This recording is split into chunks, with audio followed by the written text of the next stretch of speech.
中华海边的蓝马地，伫经过2011年反国公石化运动了后，真无简单才保留落来。不过，这多年来拢无法度列入国家重要湿地。环保团体是呼吁政府应该爱慢车开发，让生态保持完整。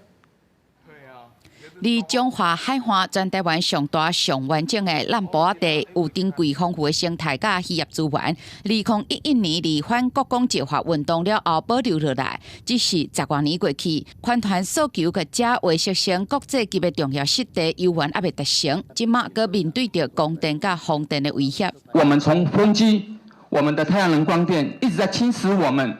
也许在10年后，台湾海岸线 没有好的一个地方呢。中华海岸湿地培养出特别的牛车采鹅的文化，当年2-3万的国内外游客拜访，当地人士希望量早来改为设成国际级的重要湿地。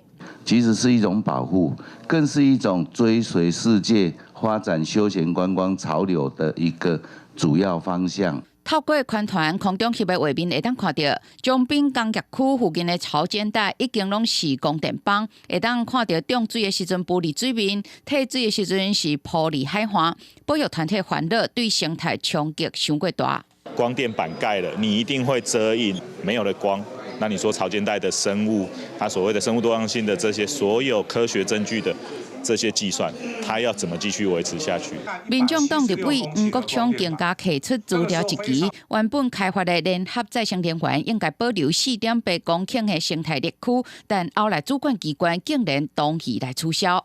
彰化的湿地、潮间带的湿地可以这样搞吗？民进党政府为了搞光电， 破坏生态、破坏环境，在所不惜吗？中华亚教学会认为，袂当摕绿林做借口，无准再来开发，尤其是迫害市万物的海无地，所以，佫一个呼吁内政部赶紧来通过中华海岸湿地划设国家重要湿地，反对绿林开发对海无地开肠破肚。记者林俊明、曾志成台北报道。